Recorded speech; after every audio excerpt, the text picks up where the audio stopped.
gentlemen, boys and girls, I want to introduce to some and present to others a gentleman who has served this country in the U.S. Navy and the U.S. Marine Corps. He's been a prosecutor, a defense attorney. He served a U.S. attorney. Chuck Smith is with us tonight. He is running in the Commonwealth of Virginia for Attorney General. You can find him at chucksmith4ag.com, chucksmith4ag.com. I want to thank you so much for coming on the air with us tonight, Mr. Smith. A lot of people say that I am a bit hyperbolic at this point when I say that this election series 2021 and 22 is about the existential threat of insurrection and coup in the United States of America, soft coup, insurrection hard, throughout the United States. And in the Commonwealth of Virginia, there are those who are attempting to use their positions to do things that are outside of the jurisdiction of the Commonwealth's law. So I want to ask you, sir, am I hyperbolic here? Am I missing a point? Are we at an existential threat in the United States of America? I believe we are, Ken. Everything that we have known, every law that we've known, every value that we've had has been turned on its head. What we used to believe were the correct procedures, those have been overrun by the mob. What we used to believe were the appropriate approaches or postures to make to government, those too have been overrun by the mob. And at the end of the day, we've got to make a decision. Are we going to submit to the mob, or are we going to return to law and order? Are we going to submit to the mob, or are we going to return to the values that have made this country strong? I've told people that I believe this is nothing short of a war. We need warriors, we need fighters, we need to get rid of a lot of the people in my own party, the Republican Party, who have not had the vision, not upheld the values, essentially, who have sold this country out. Our elected officials who allow statutes not just to be taken down, but to be defaced in front of our homes and in our neighborhoods, allow houses to be burned, allow stores to be looted. This is not the America of law and order. This is not the America that we love and hold dear. How anyone can burn their own home down, their own neighborhood down, their own stores down is beyond me. And Ken, when we look at the help that they're receiving from our media, when we look at the excuses that our media is making for them, and then they turn around and they attack our president because he's trying to hold a rally by stating that, well, you've got people out there without masks. What happened to all those people without masks that were looting and stealing? Exactly. So I think this is time for us to get back to what has brought our country here and made us strong. Mr. Smith, what would you define as an attorney general? If there's someone listening tonight saying, I never really cared about the attorney general spot, lieutenant governor maybe, but I certainly cared about the gubernatorial, the governor.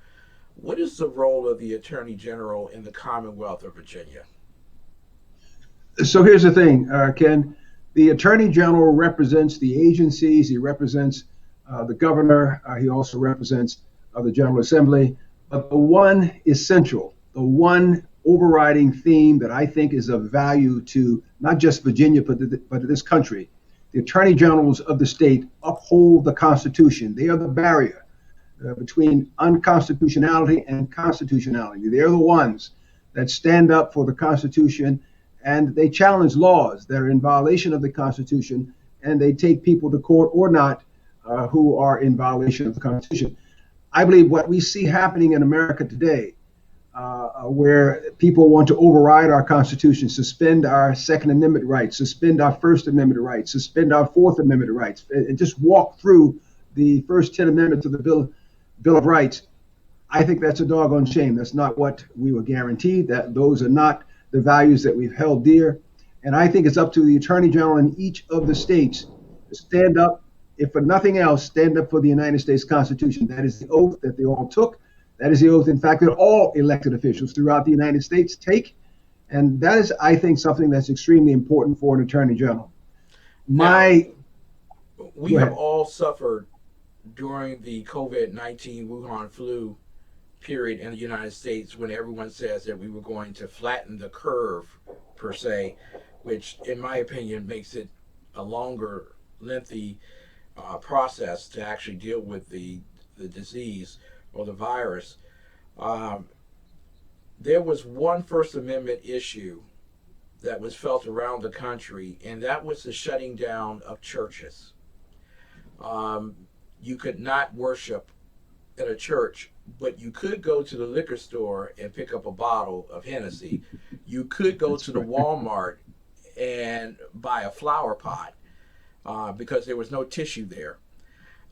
You could do a generally great number of things at some of the box stores that were still open, but you could not go to church. And there were those of us who felt that this was an invasion or an encumbrance upon the First Amendment. What say you, sir? Did we overreact in that regard? I believe we did, and I believe we did. As you say, you can go to the liquor store, but you can't worship in church. You can um, socially distance on our streets, but you can't socially distance and be able to worship in church. I think these are the problems that we see from our elected officials. I always say that every problem in America, every catastrophe that we face can be laid squarely at the feet of elected officials. Our elected officials know better. There's no doubt in my mind that our elected officials were brought up in homes where there were parents, either one or two, Yeah, who believed in something. They believed in values. If they didn't believe in God, they believed in values. What we see happening on our streets, what we see happening in our country, those are not the values that I think represent Virginia. Those are not the values that represent America. And you're absolutely right. A citizen ought to be able to attend their church if they can attend the liquor store. They ought to be able exactly. to attend their church if they can go out throughout the parks, if they can go throughout the stores, looting and robbing and stealing. You ought to be able to go to church. Listen, let me say this. There was a time when we had blue laws in this country. There was a time when, during those laws, if you could not go to church, you couldn't find anything else that was open. That's right. The malls were not open. The stores were not open. And so the choice was you go to church or nowhere else, or you stay home because nothing was open. I think we need to get back to a time where church is first and foremost in our lives and in our government, in a society where we believe in something or someone higher than ourselves. We need to get back to a time where there were values that we held up high for our children, those who are coming after us. We stopped doing that, and, Now, and I think that's what you see when a governor closes churches, but he opens liquor stores, when he opens Walmarts, when he opens places of ill repute. exactly. I got to ask you here. Um, there are those who would sit here and say that you are trying to take us back to the days of Jim Crow, that you're trying to take us back to a day and time period in our lives where individuals wanted to do harm to people because of the color of their skin. Because the minute you speak of values, that's immediately what the left's narrative would point to, is that you're talking about taking us back to before Lyndon Baines Johnson's days of the Great Society, and you're trying to hurt black people with putting them in jail. Mr. Smith, not that I know if you're black or not, but I gotta ask you here, your when you speak of values, what are first the Virginia values that you speak to, and then secondly, can you speak to the distortion that the left uses to keep principled people out of office like yourself? Yeah. So I've let me put this out here first. I've been a Republican all of my life. I was a Republican when it wasn't fashionable in my community to be a Yeah, Republican. When every house on my street, every street in my neighborhood was Democrat, I was a Republican. The Republican Party is not the party of Jim Crow. Google it, research it. The Democratic Party is the party of Jim Crow. The Democratic Party is the party of the Ku Klux Klan. The Democratic Party is the party of three-fifths of citizen. It was the Republican Party that gave us the Emancipation Proclamation. It was the Republican Party that fought for the 13th Amendment, the 14th Amendment. It was the Republican Party that fought for Brown versus the Board of Education. The Republican Party that gave us the 1964 Civil Rights Act. The Republican Party that gave us the 1965 Voting Rights Act. It was the Republican Party that fought for the 1968 Fair Housing Bill. So in the stream of things, the values that we hold dear in this country are not Jim Crow values of the Republican Party. So when I speak of values in this country, I'm talking counter to the Jim Crow positions of the Democratic Party. I'm talking values like going to church, like raising children in home, like raising children in two-parent homes, like standing up for things that we know are right. We know that it is wrong to loot and steal. Why does the governor go to sleep at night during the day, allowing people to continue painting and looting and stealing, not just in our stores, but taking down our statutes? There are laws for those things. I guarantee you, if there was a Republican taking down statutes or doing all these things, if we had that policy, we'd probably be in jail right now. Why are we allowing Antifa? Why are we allowing the Black Lives Matter movement? Why are we allowing individuals, regardless of your race, regardless of your background, regardless of your organization, to commit laws on our streets? Those are not the values that I speak of. Those are not the values we were raised with. We need to get back to a time of values. And if our elected officials cannot do that, they need to step aside and let people serve who have vision for this country, who represent values, who represent some of the good things that our society can offer. The narrative that the Republican Party wants to bring back values that will take us back. If I heard said, when was America great? Well, I think America was great, and I think America can be greater still. Was America not great when Abraham Lincoln freed people through the Emancipation Proclamation? I guarantee you, all of those blacks throughout the United States probably said, "Oh, thank you, Jesus," when the Emancipation Proclamation came down. They said it again when the 13th Amendment came, and they were freed from bondage, freed from slavery. And they've said it each time there's been an advancement by the Republican Party. I think the problem the Democrats have with these statutes is they're the ones who put those statutes up in the first place in the 1930s and sometimes the 1940s. And they're trying to remove statutes by pretending to remove history. You can't change history by taking down statutes. If anything, let's leave the statutes in place so we can remind ourselves these are times, these are places that we don't want to return to. Mr. Smith, and I'm so glad that we're talking about values here.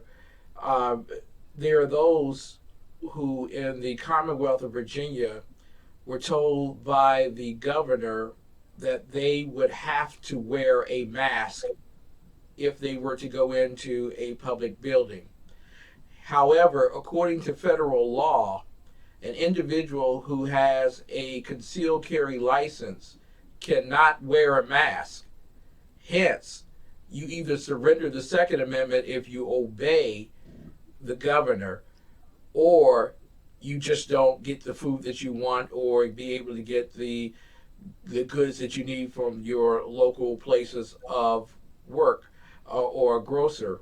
So I ask you here, why isn't the current Attorney General bringing that to the fore in the protection of the Second Amendment for the people of the Commonwealth? Well, I can tell you vis-a-vis, first of all, with the current Attorney General that we have. Remember, he didn't stand up for the religious freedom bills. He didn't stand up for the religious freedom rights, and he's not going to stand up for the Constitution. Listen, our Constitution was given to us by a group of people known as the Founding Fathers, and they put at the end of that the 10th Amendment to say that if there's some things that we left out, there is a process, there is a procedure. Those rights are delegated. If they're not prohibited to the states, then they're delegated back to the states and to the people. They're reserved. The elected officials that we have believe in nothing like the amendments to the Constitution. They believe they have the singular power to suspend, to revoke, to cancel. If you look back at the peaceful Second Amendment rally that we had here in Richmond, and the governor on his own suspended the Second Amendment. He had no authority to do that. But you have to ask yourself, if he's going to declare a statewide emergency ahead of a peaceful Second Amendment rally, Where was the statewide emergency when the governor and the attorney general were found to run around in blackface? 50 million Americans throughout the United States were immediately affected or offended. 1.5 million of those Americans lived in the Commonwealth of Virginia. So, in answer to your question, the Constitution is there. There are procedures and ways to amend or to suspend or to revoke the Constitution. None of those procedures fall independently and solely in the hands of the governor. Remember, the 10th Amendment says all power is not specifically given to the federal government, nor prohibited by the states, are reserved to the states and to the people, not the states or the people. The people are equal partners in any attempt to change a constitutional amendment ahead of or the process or a constitutional convention for the change of a constitutional amendment. If he wants to take on additional authority under the police power of the state, he needs the people's consent to do that. That was not given. He thinks he can act unilaterally, and that's what he did, and I believe that is wrong. Listen, as Attorney General, the job here is not very complicated. It's to uphold the Constitution of the United States. And no constitution in America, no state's constitution can offend or contradict the United States Constitution. So therein you have it. It's a very simple process. If it's in the Constitution, you follow it. If you want to change it, then you got to go to the people. Question for you, Mr. Smith, and I look forward to you coming back on our program. There's so much for us to talk about, but I don't know how long, because according to the District of Columbia law, the mayor is supposed to only hold powers of emergency for 45 days, and yet under this COVID-19, she's held it for nearly 6 months.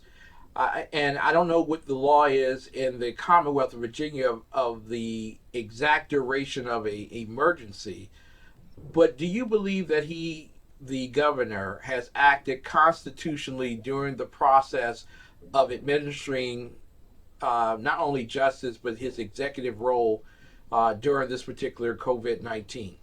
And should the delegation hold him accountable or limit his powers according to the statutes of the Commonwealth's laws? Which delegation? The House as well as the Senate. The delegates. Yeah, yes. Well, yes.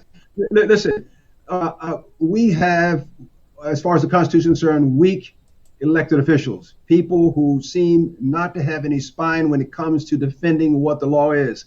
They want to defend what the law should be or might be or may be. We need leaders in office who understand the Constitution is there to be followed and is not there to be modified or changed at whim. We have people in the General Assembly, our delegates. We have people in the state Senate.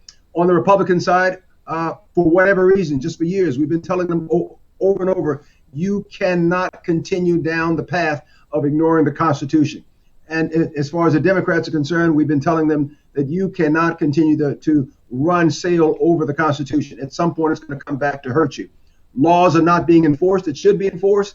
And laws are being made, and edicts are being made by a governor. They're being made by the General Assembly's making laws. The governor's passing orders that are, in my opinion, unconstitutional. And that needs to change. As Attorney General, I will change that. I will make sure that the Constitution is upheld. And I will state that every single day that I am in office. I said that was my last question, but questions are rolling in from our chat roll now. And here's the question to you. On the SCOTUS opinion regarding religious liberty, specifically in the case that you cannot discriminate based on sexual orientation, does that mean, number one, that a church would have to hire someone knowing full well their sexual orientation and knowing that it's against their religious doctrine?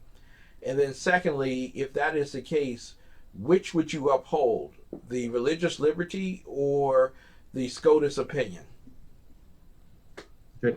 So I think that, well, first of all, let me tell you, I would uphold the religious liberty. I would uphold the Constitution.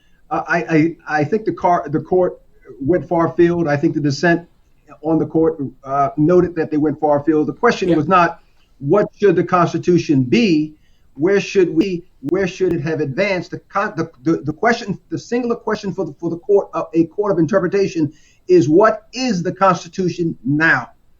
You do not get to legislate and make new law from the judicial branch of government. There is a place where legislation is made, that is made in Congress. It is not made in the court.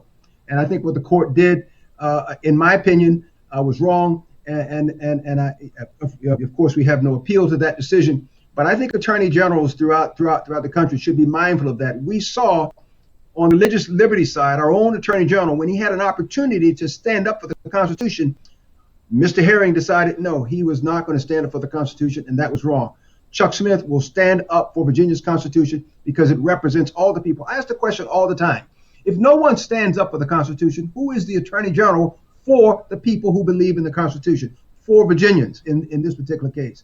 And I think Virginia needs an attorney general, and in 2021, they're going to get one. They're going to get a Marine, they're going to get a Navy JAG, they're going to get a 40-year lawyer. And by the way, and I've said this before, I will be the best qualified candidate on all grounds. Numbers of years experience, length of time in the military.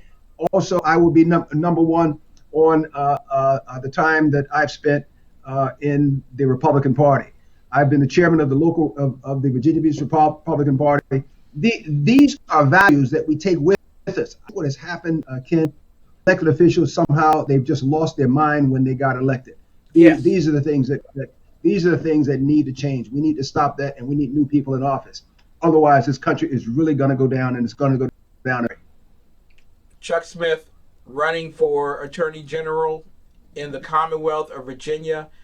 Ladies and gentlemen, I know some of you all think 2021 is so far away. We haven't even had the presidential election, but I assure you right now, you need to have the most strict originalists and constitutionalists in every office from this point on, literally because the infiltration by those who wish to overthrow and get rid of our Constitution has already taken place.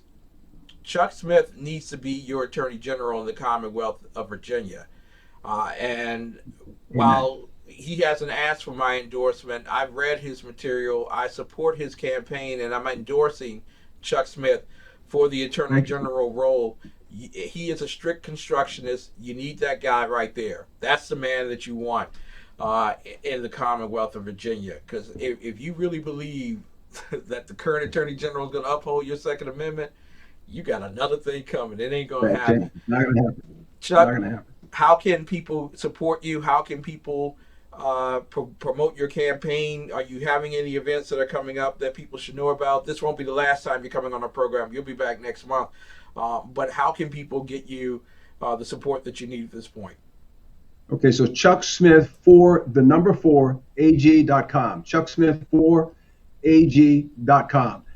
You can also donate on the website. You can also send your donations to our address at P.O. Box 66545, Virginia Beach 23466. That's P.O. Box 64545, Virginia Beach 23466. Ken, thank you so much. I enjoyed being on. We've got to change this country, and I'm prepared, and we're enlisting warriors and fighters. There you go. Chuck Smith, ladies and gentlemen.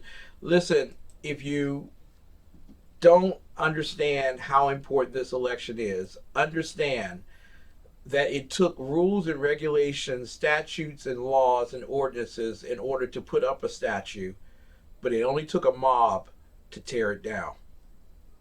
This election is important. Chuck Smith, ladies and gentlemen. We'll be back with more of the best in urban conservative talk right after these messages. And I do want to say this one thing while we're on the air. There is a recent advertiser that we had on our program called Unitrendy. We are removing their advertisements from our network and from our program because we were not satisfied with the customer service that they provided recently. We understand COVID-19. But when they get their act together, they can become an advertiser again on the Exceptional Conservative Network. So we love you all, and we appreciate your support. We'll be right back right after this message.